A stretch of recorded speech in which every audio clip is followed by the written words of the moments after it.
Os fundos imobiliários de recebíveis, carinhosamente chamados de fundo de papel, têm importância crescente no sistema de financiamento imobiliário brasileiro. Isso acontece porque os fundos imobiliários são hoje importantes compradores de títulos de dívida imobiliária.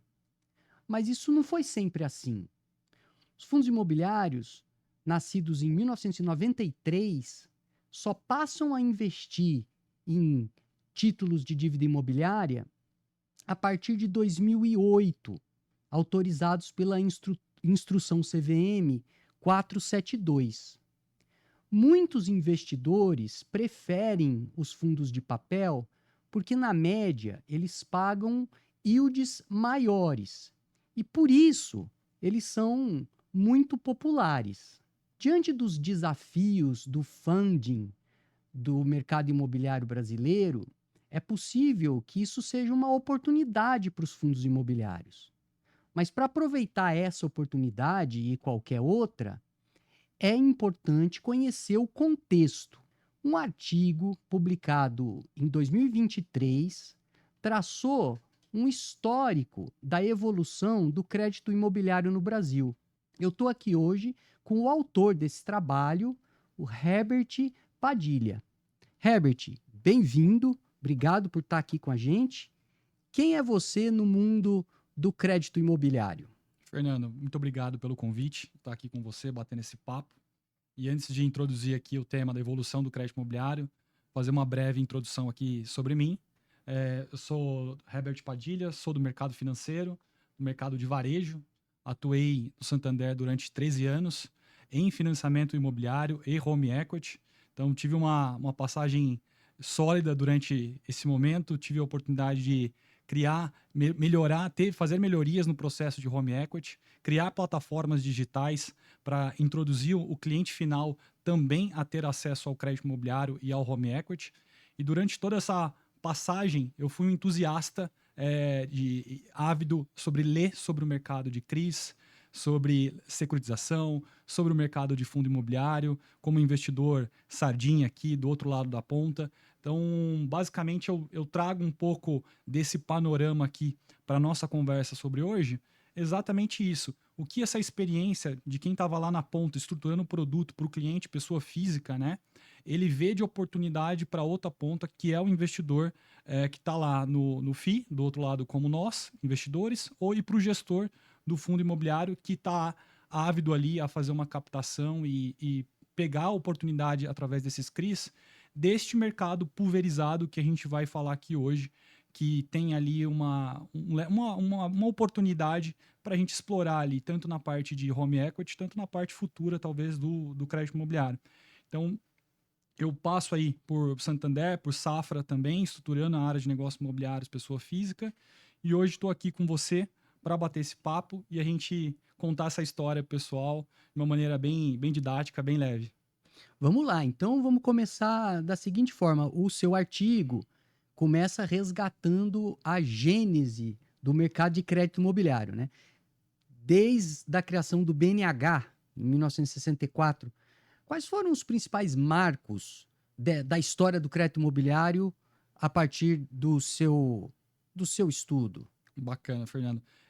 Fiz um contexto de como se fosse uma timeline para a gente poder colocar aqui todos os fatos ali na linha do tempo, né? O primeiro deles, assim, de forma mais marcante, é o Banco Nacional de Habitação, em 1964, a criação dele, juntamente com o SBPE, o Sistema de Pagamentos Brasileiro de Empréstimos e Poupança. Então, ele tem ali esse início, o start de tudo, e após esse início do BNH, nós temos a criação do FCVS, Fundo de Compensação da Variação Salarial.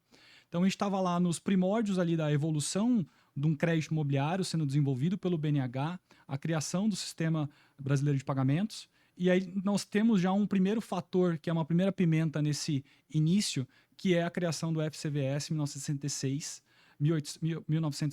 justamente para quê? Para fazer a compensação é como se fosse o nosso indexador IPCA, foi o primeiro indexador criado na época para fazer a compensação dessa variação que já existia naquele momento da inflação como um todo. E a gente passou, durante este momento dos anos finais até 70, de 70 a 80, um mercado ainda em desenvolvimento de forma muito incipiente, ainda com o instrumento da hipoteca, ainda com essa captação usando a funding de poupança e o FCVS como o fator de correção desses saldos dos financiamentos. E a gente teve no final antes de começar os anos 90, a dissolução do BNH em 1986, e aí começa a ter um papel mais importante em 1988 da Caixa Econômica Federal, assumindo grande parte assim das atividades de fomento à habitação do BNH. E também a caderneta de poupança em 1988, ela foi expandida para os bancos múltiplos. Então, todos os bancos privados também começaram a ter acesso ao sistema brasileiro de poupança para fazer a captação e ter esta origem de funding, que seria uma origem de funding mais barata para fazer a concessão ali na ponta para um financiamento imobiliário. Então, esses são os primórdios ali do 1964, 1988, com Caixa Econômica, essa expansão da poupança. E aí nós temos também, já em 91, a criação da TR, a taxa referencial, ali como um fator, como se fosse substituto do FCVS e também como se fosse a nossa futura Selic atualmente. Só que ela é utilizada até hoje para corrigir o FGTS, que é os depósitos de poupança, e também os depósitos de FGTS e os depósitos também da caderneta de poupança, como um indexador, que é o algo a mais ali, que muita gente reclama que ele não faz a compensação devida, né? Basicamente, a gente tem esse primórdio aqui dessa criação do que a gente conhece hoje, né? Do funding do FGTS, que foi criado muito próximo ao BNH, a expansão das cadernetas de poupança em 88. Então, a gente começa a olhar a criação da TR, a gente tem a estabilização da inflação em 1994 com o Plano Real, e a gente começa a entrar nos anos 90 ali num grau de maturidade para chegar à lei, que é uma das principais, que é a 9.914 de 97, que é a lei que estabelece o sistema financeiro imobiliário. Que ali é onde a gente começa a ter o mecanismo que começa a criar alienação fiduciária como um meio de garantia para os credores, que é útil, né? A gente poderia depois explorar essa questão. Até então, muito se utilizava da hipoteca, e aí, em 1997, cria-se esse instrumento junto com o sistema financeiro imobiliário, que abre para os bancos uma captação não só da poupança, mas também de mercado, taxa livre de mercado para fazer financiamento imobiliário. O limite para a utilização do FGTS também foi ali criado, e também cria-se ali os instrumentos de securitização nessa lei, que advém tudo nesse pacote de 1997. Então, acho que 64 é o marco ali para o desenvolvimento, 97 é o segundo marco dessa configuração do que a gente conhece hoje do mercado imobiliário, e abre ali em 97 para o mercado de capitais começar a olhar para frente, assim, como que a gente pode também entrar nesse mercado, né? Sendo que o funding principal desse mercado era FGTS, 3% mais TR, e uma poupança 0,5% ao mês, 6% ao ano, 6,17% ao ano, mais TR. Então, esse era o funding das grandes instituições, que ainda o mercado de capitais ele não tinha acesso a fazer esse tipo de captação, nem era de interesse, mas fica-se ali, né, a oportunidade do mercado de capitais começar a entrar para fazer ali fontes alternativas de investimento imobiliário, buscando um retorno que seja factível para ambos os lados. Então, a gente tem essa evolução ali, e a gente chega agora em 2001, 2004, com as criações das LCIs, a letra de crédito imobiliário, substituindo um pouco o papel das letras hipotecárias, que a próprio nome diz, era mais direcionada às hipotecas. Aí temos ali, em 2001 a 2004, a configuração das LCIs como como a forma como a gente conhece hoje, títulos de curto prazo, isenção do imposto de renda, ou seja, todas as características que permitiam também o mercado dos bancos privados a captar, fazer um complemento dos seus fundings de poupança ou FGTS, dependendo de quem está emprestando.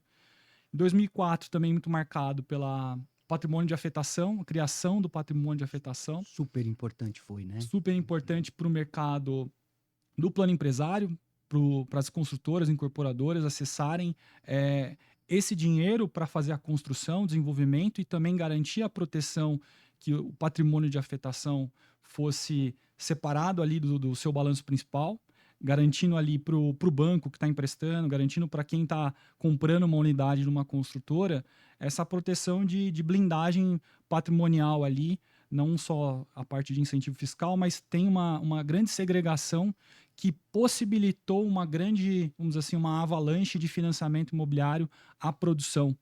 Então, isso foi fantástico. Esse é um outro marco que eu acho muito importante. E aí vem 2009, o programa Minha Casa Minha Vida, estabelecendo regras mais claras para a utilização do funding de FGTS, detentora a Caixa Econômica Federal, nesse sentido, criando um subsídio para fazer a aquisição de imóveis novos e usados, ou seja, dando um grande incentivo ali para as construtoras atuarem nesse mercado do, vamos dizer assim, baixa renda, né, do Minha Casa Minha Vida, e possibilitando uma avalanche também de construção para esse mercado, ajudando o mercado de trabalho, ajudando todo o entorno do mercado imobiliário que ele movimenta. Arquitetura, móveis planejados, sabe? Todo tipo de serviço agregado com a criação de novas habitações e o mercado se expande. E aí vem, nesse meio, os bancos privados começando a ter uma necessidade maior de fazer também a alocação dos recursos de poupança que estavam lá alocados no mapa 4, que o pessoal que é mais técnico fala bastante sobre isso, na necessidade obrigatória dos bancos também fazerem essa alocação para financiamento imobiliário. Então era algo ainda um pouco incipiente de 2000 a 2009, não existia um grande incentivo dos bancos privados a emprestarem o funding de poupança para o setor imobiliário, para o SFH ou para o SFI. E aí houve um aspecto de obrigatoriedade ali, nesse momento, de falar, não, a gente precisa cumprir o mapa 4, precisa fazer o direcionamento desse recurso, e se a gente está ganhando 6,17 mais TR, a gente precisa repassar isso com spread e fazer o fomento do financiamento imobiliário também acontecer. Então houve uma expansão muito grande de 2009 até 2018 do financiamento imobiliário no mercado imobiliário, seja ele no sistema SFH, que são imóveis até 1,5 milhão, ou seja ele para o sistema financeiro imobiliário, que é o SFI, imóveis acima de 1,5 milhão. Então, tudo isso com um recurso do SBPE, recurso de poupança, essa obrigatoriedade, forçando os bancos a incentivar o setor da construção e o setor pessoa física também a fazer o seu financiamento imobiliário para fazer a sua aquisição de imóvel. Então, isso foi fantástico para a evolução ali do setor, e ao mesmo tempo começou a gerar-se as primeiras preocupações relacionadas à escassez de funding, que aí é um dos pontos que a gente... Esse é um bom gancho. Nós estamos falando majoritariamente, pelo menos por enquanto, de funding para crédito imobiliário habitacional. Exato. Né? Bom, esse funding vem, como você até já descreveu bem, da poupança e do FGTS majoritariamente. Né? Ambos ameaçados por mudanças de comportamento de pessoas e de empresas, né? Enfim, acho que as pessoas, a gente, principalmente depois de 2017, com a reforma trabalhista, a gente tem, embora o emprego esteja em alta no Brasil, mas certamente existe uma tendência para o uso maior de outras formas de contratação que não gerem o depósito do FGTS, enfim, e a poupança também com o chamado financial deepening, né, com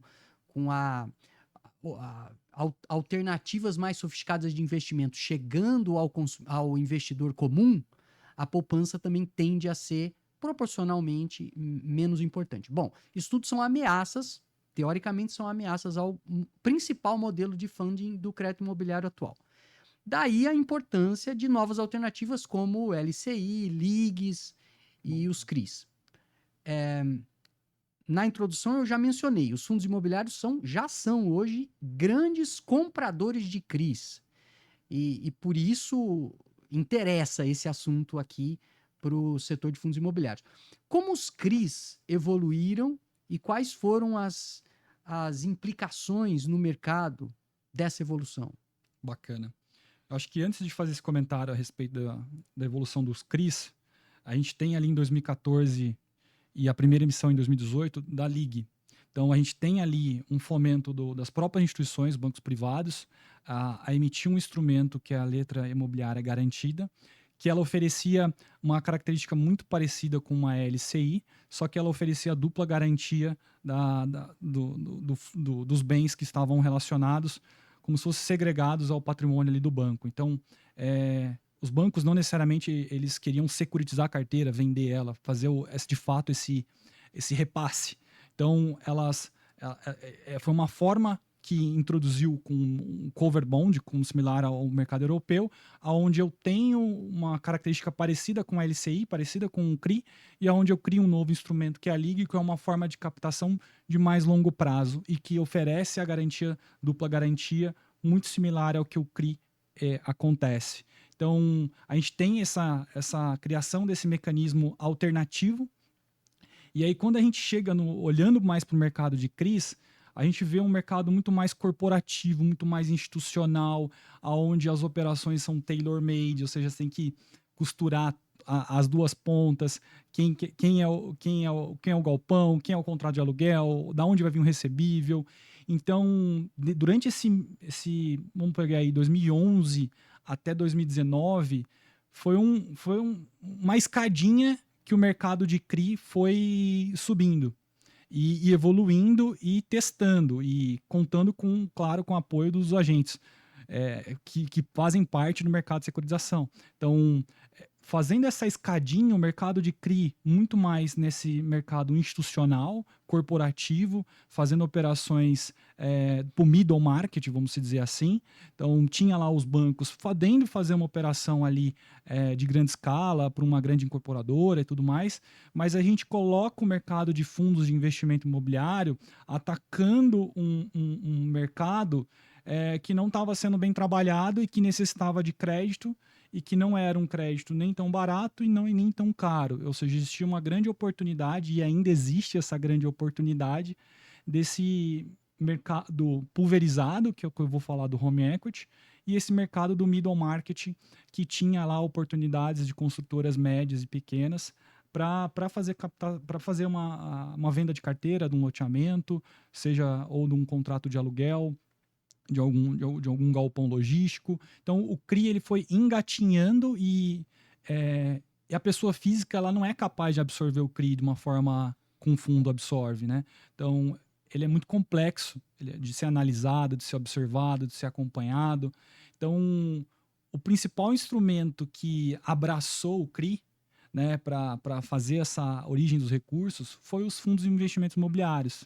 Então, aí ele traz o poder do mercado secundário de você transacionar esses papéis quando melhor for a sua oportunidade ali. Então, o mercado de CRIs, eu acho que ele evoluiu quando os fundos de investimento imobiliário começaram a olhar, de fato, para esses papéis com uma grande oportunidade, porque eles, de fato, são uma grande oportunidade, né? Eles pagam hoje, na média, aí, CDI mais 3 ou IPCA mais 7,5. Então, assim, é um baita ativo para você investir num fundo imobiliário e saber que ele vai ter uma valorização com uma Selic alta ou com uma inflação alta. Então, você permitiu que esses agentes superavitários pudessem investir em fundos imobiliários, fazer as alocações, darem ali para o destinatário que precisa antecipar o seu recebível, fazer um desenvolvimento de um projeto, e a gente começa a falar assim, opa, até além do corporativo, né, além desse institucional, para onde eu posso ir, né? Para onde o FII ainda pode ir? Então, eu acho que ainda tem mais mercado, né, vamos dizer assim, né, para ser explorado e com boas taxas de retorno, vamos dizer assim, né? Nós vamos falar disso, esse é um ponto fundamental na nossa conversa aqui. O Observatório de FIIs é um think tank dedicado a pensar o setor dos fundos imobiliários de forma a ajudar, a contribuir para que esse setor continue crescendo de forma harmônica, sustentável, exatamente entendendo as oportunidades, possíveis oportunidades, de uma forma mais criteriosa, mais rigorosa e disseminando esse conhecimento, né? Então, você mencionou muito bem, né? Quando os fundos imobiliários passaram a comprar CRI, entre outros títulos, mas CRIs, isso se dá a partir de 2008, né? O mercado de CRI é impulsionado. Então, olha o papel, a importância dos fundos imobiliários nessa dinâmica também, né? Herbert, no seu artigo você traz um assunto que na época que você escreveu o artigo, ele ainda era recente, mas hoje eu acho que nós já temos mais para falar sobre ele, que é o debate em torno do novo marco das garantias, né? A Lei 14.711 foi aprovada em agosto de 2023, posterior ao seu artigo. Aham. Né? Explica para a gente quais são as mudanças e os impactos dessa nova lei. Claro, vamos lá.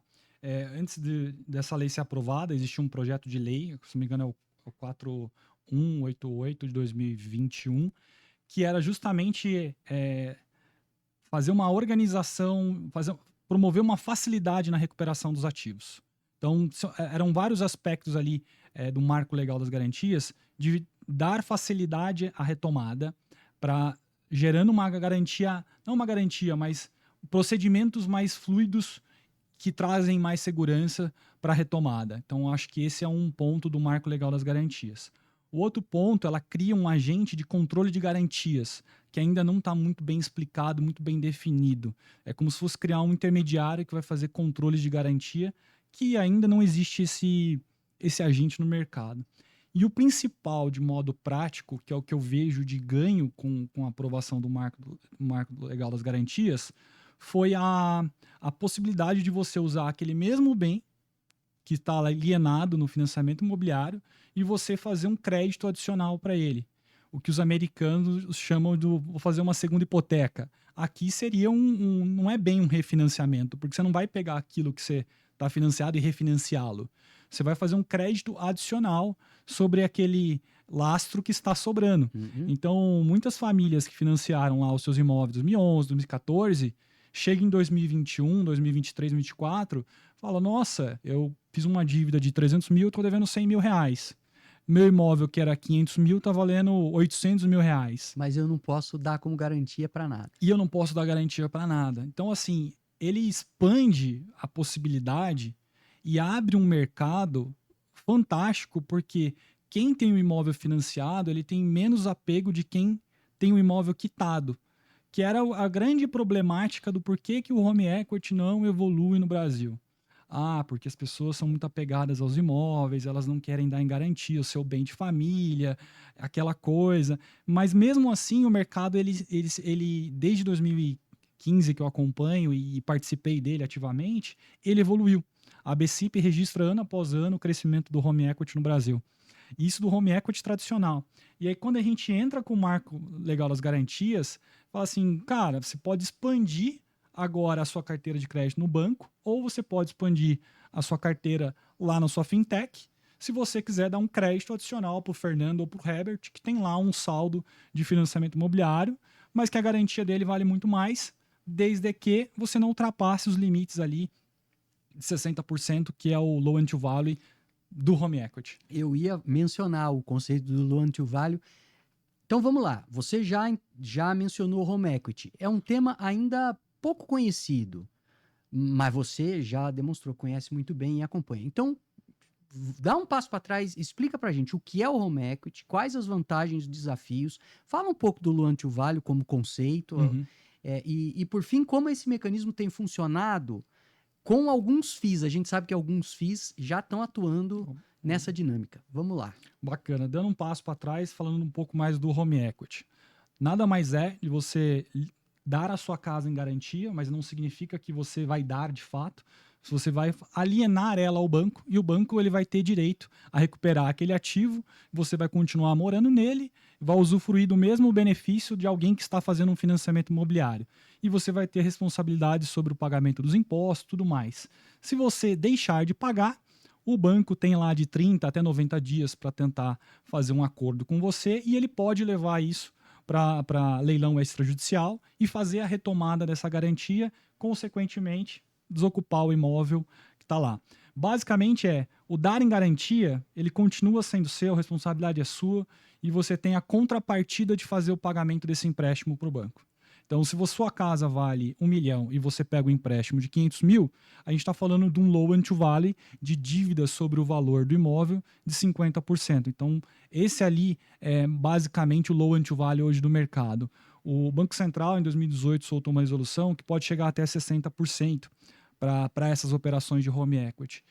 E elas permitem às pessoas e às empresas, que é muito importante, que as empresas estão começando a conhecer também esse produto, tentando sair um pouco do fluxo de capital de giro de curto prazo, taxas de juros altas, e falar, opa, por que não dar a minha sede como garantia e pagar isso aqui em 240 meses com uma taxa que é 8 vezes menor do que a taxa do cheque especial da empresa ali, vamos dizer Acho assim. esse um ponto super importante para a gente destacar, porque pode ter alguém assistindo, uma família que investe em fundo imobiliário e aí ouve a gente dizendo o seguinte: você vai dar a sua casa, o seu apartamento, o imóvel onde você mora, como garantia para um empréstimo que, se você não pagar, o banco vai tomar a casa de você.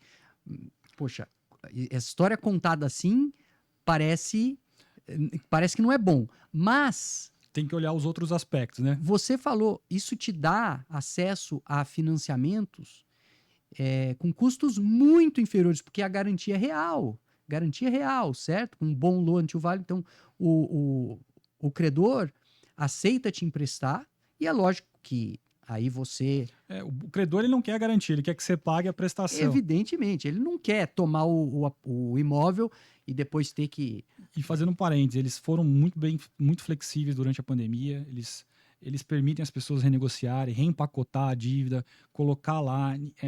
Não é a intenção de credor nenhum fazer a retomada do bem. Acho que a retomada é o último processo ali, que é extrajudicial, que é o que facilitou esse mercado desde 97 a tomar coragem de emprestar e fazer o financiamento imobiliário, né? Mas, assim, fazendo um contraponto, é isso. Os credores, eles não buscam a garantia, eles não querem ter aquele ativo imobilizado lá, pagando IPTU, pagando condomínio, não é a intenção. E aí o outro aspecto complementando, Fernando, desse outro então de vez eu pegar um valor com o mesmo valor de prestação, tá? Eu ganho 10 mil reais e eu quero tomar um empréstimo de 2 mil reais. Se você pegar um empréstimo, uma prestação de 2 mil reais, o máximo que você vai conseguir num crédito pessoal é 70 mil reais. Se você for para um home equity, você vai conseguir quase 200 mil reais.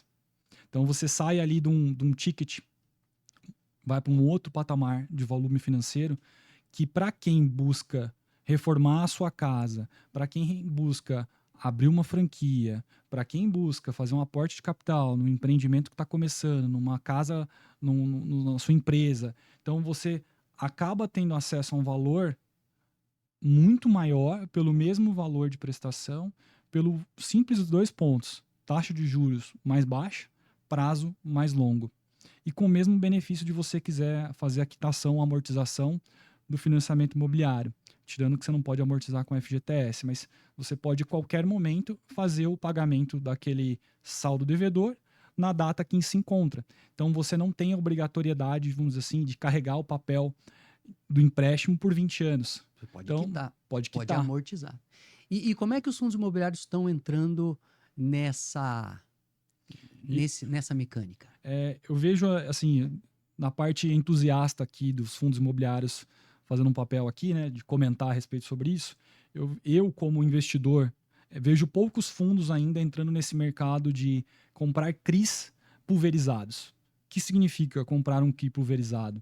Então, eu estou buscando através de uma financeira ou através de uma fintech que origina créditos de home equity para as pessoas na mar aberto, de uma maneira pulverizada, com essa característica de longo prazo, 180 meses, 240 meses, com taxas de 21% pré-fixada ao ano ou IPCA mais 12. Então, isso é o nível do que está sendo originado. E aí, quando você olha o fundo de investimento olhando para esse tipo de papel pulverizado, com garantia de imóvel, loan to value, abaixo de 50%, eu acho que existem poucos fundos gestores olhando para o potencial de home equity no Brasil. Por 2 pontos. Porque ele não era amplamente divulgado, esse ponto não dá para fazer o brasileiro não gosta de fazer o empréstimo dando a casa em garantia, tinha essa questão um pouco cultural, essa questão da dinâmica ainda do produto não ser amplamente conhecido, ele representa bem menos que 1% da sua capacidade. E o outro, eu acho que agora abre o leque de oportunidade, por que não vamos incentivar mais fintechs, mais originadores, mais correspondentes bancários a entrar nesse mercado que é gigantesco, que está lá parado, o ativo da pessoa, e só quem está começando a testar esse empréstimo adicional, suplementar ali, é o próprio banco que já tem um financiamento imobiliário hoje. E o marco das garantias fala que qualquer um pode fazer esse segundo crédito para a pessoa que tem lá o seu saldo de financiamento imobiliário e respeitem lá as regras de garantia. Então você abre um mercado que ainda não foi cavado, o mato está alto, existem poucas pessoas lapidando aqui esse mato para poder explorar essa oportunidade. Nem tudo é flores, existe uma orquestração ainda de receios a respeito sobre isso, que ainda não está amplamente discutida, sobre processos, procedimentos, mas que existe uma grande oportunidade para que fundos imobiliários comprem papéis de CRIs desses originadores. Por quê? Rendimento estão lá na ponta, ele está emprestando a mais de 21% pré-fixado. Ele está emprestando a 12% mais IPCA nesse sentido. Ele está lá, CDI não é pouco utilizado nesse mercado. Então você tem ali um grande papel para você fazer essa antecipação para esses originadores. E aí eu vejo alguns poucos ali, como Kinea, criando um papel específico para investir na Acreditas, que é uma fintech brasileira muito bem sucedida nesse mercado de home equity, tendo essa oportunidade ali de comprar essa carteira pulverizada e transmitir isso para os investidores de papel, do FII de papel, esse rendimento. E eu acho que a oportunidade é de expansão. Acho que tem mais players no mercado, tem forma de a gente mostrar que, tendo funding disponível para investir nesse setor, mais outros players vão se desenvolver e vão fazer a originação desses home equities de maneira também pulverizada, não ficando na mão só de 4, 5 bancos e 2, 3 fintechs. Acho que o mercado, se a gente fazer um paralelo com Estados Unidos e Inglaterra, eu estive na Inglaterra durante 3 meses no Santander. Lá o número de bancos e fintechs acho que é 7 vezes maior que no Brasil. Então, assim, até marca de roupa é um banco e até ela empresta para comprar casa e até ela empresta para fazer um home equity. Então, assim, o número de players que podem entrar nesse mercado, tanto no home equity, tanto para financiamento imobiliário, que eu acho que depois a gente pode explorar essa questão de dificuldade, né? Por que ninguém entra no financiamento imobiliário? E aí eu acho que é o que vem a seguir, né? O mercado de capitais querendo apoiar o mercado imobiliário também no SFI, porque a falta de funding chegou. Então não tem mais poupança o suficiente para continuar emprestando, vamos dizer assim, a juros baratos. Então o mercado vai se equalizar para uma taxa de juros, tanto para o financiamento imobiliário, tanto para o home equity, mais cara.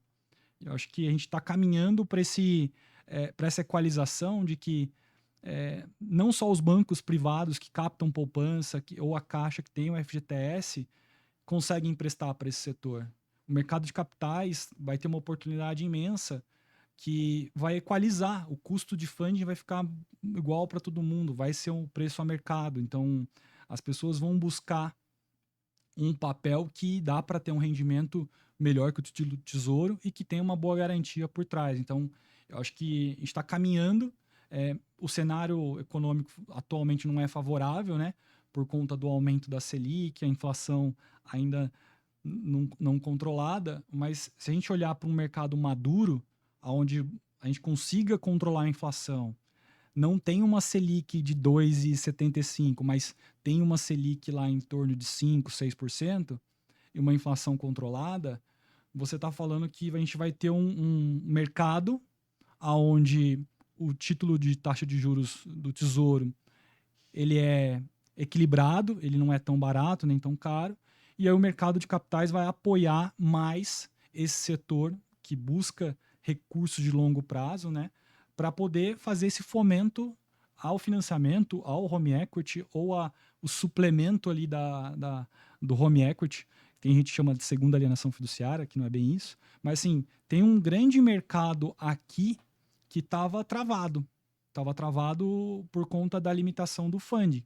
E agora o CRI é a forma de você originar esse funding para esse setor de maneira pulverizada entre vários agentes que queiram originar e que vão ter a mesma competitividade que a Europa tem com o título, com a taxa de juros do Tesouro Nacional da Europa, mais um spread. Ou seja, você vai ter uma expansão natural de players que podem entrar nesse mercado e explorar isso.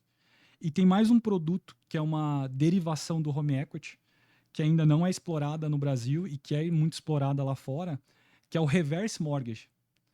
Um outro produto que é para pessoas que estão em fase de aposentadoria e que queiram colocar o seu imóvel em garantia e ao invés de receber um empréstimo na cabeça para poder usufruir desse dinheiro, eles recebem mensalmente um crédito, por isso que é reverso. Então, você vai recebendo mensalmente um crédito até chegar a um determinado limite de loan to value, onde você paga-se a amortização e paga-se os juros até aquele determinado limite de 60%, por exemplo.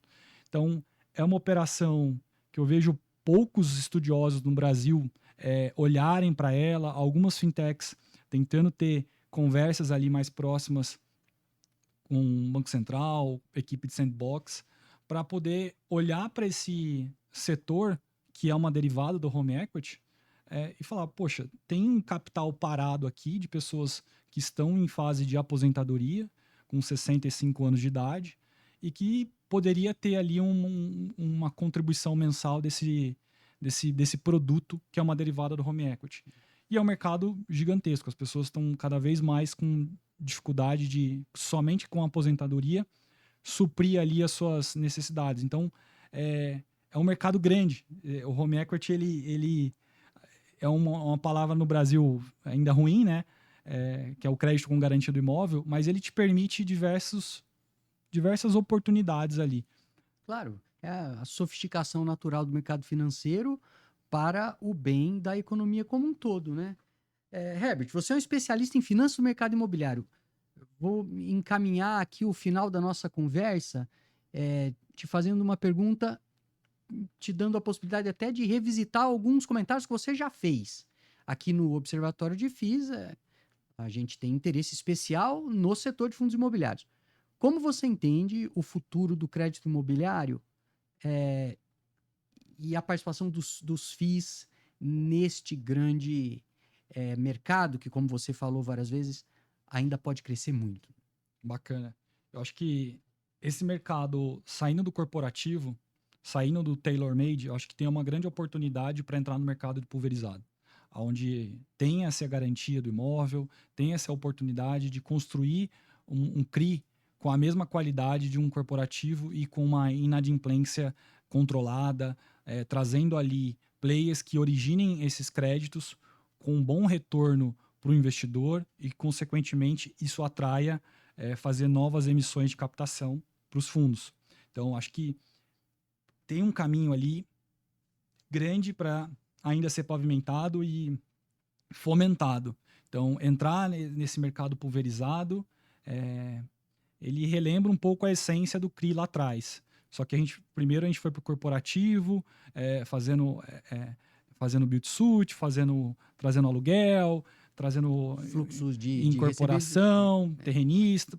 A gente foi, e eu acho que a gente está caminhando agora para uma maturidade de falar assim, poxa, por que não vamos empacotar esses CRIs pulverizados e ter mais um rendimento, ele é um pouco mais, vamos dizer assim, tem um grau de risco às vezes maior do que ali uma empresa, que você tem um controle maior da análise do crédito, da garantia e tudo mais, ou do tijolo, que você tem a gestão de um prédio. Mas quando você olha para o CRI pulverizado, ele te traz uma tranquilidade para o gestor e para quem está investindo, que quer buscar uma rentabilidade boa, para esse mercado. E eu acho que a grande dificuldade para esse mercado se desenvolver ainda mais é a Selic ser um instrumento de que ela não seja tão alta, porque quando ela chega perto da casa dos 12%, ela começa a inviabilizar todos os projetos imobiliários, seja da pessoa física ou seja da pessoa jurídica, ela começa a onerar demais, por mais que ela tenha um fluxo de pagamento mais elevado, ela inviabiliza. Claro. Ela, infelizmente, é o momento que a gente tá passando de novo, né? Esse aumento da Selic, e isso acaba, infelizmente, gerando um freio no setor imobiliário. Então, acho que tendo esse caminho, né? Esse alinhamento dos astros para que a Selic entre num patamar que não seja o que a gente viveu na pandemia, uma Selic tão baixa, mas uma Selic que seja ali algo bem próximo a um custo de poupança, você começa a ter um incentivo ao mercado a emprestar Selic mais 3, Selic mais 6, e ficando numa taxa competitiva para todo mundo poder trabalhar e operar nesse setor. Então, e com com as mesmas garantias que existem, né? Que é a alienação fiduciária, que é um instrumento poderosíssimo para trazer segurança para todos os investidores, né? Muito bem. Herbert, muito obrigado pela conversa. O investidor de fundo imobiliário geralmente tem mais facilidade de entender os FIIs de tijolo, né? Que são mais próximos da realidade do investimento direto em imóvel. Por outro lado, os FIIs de papel são bastante populares, como nós mencionamos aqui, porque o yield é maior, porque pagam mais, distribuem a inflação, diferentemente dos fundos de tijolo, né? O resultado é que está cheio de gente comprando fundo de papel sem entender muito bem o que está por trás. Então, essa conversa é mais uma contribuição para que as pessoas entendam melhor, continuem investindo até cada vez mais em fundo de papel, porque eles são excelentes ativos, mas entendendo melhor o que está por trás. Certamente, essa nossa conversa vai ajudar esse público. Muito obrigado de novo pela sua contribuição. Obrigado, professor Fernando, pelo convite e a todos os espectadores aqui do Observatório de FIIs. Obrigado, Herbert. E você? É gestor de fundo imobiliário? É administrador, investidor institucional, analista? Então, apoie o desenvolvimento de conteúdo como esse, que tem como objetivo ajudar o setor de fundo imobiliário a crescer de forma harmônica e sustentável. Assim, todos nós vamos ganhar. Conheça mais sobre o Observatório de FIIs no site www.observatoriodefis.com.br.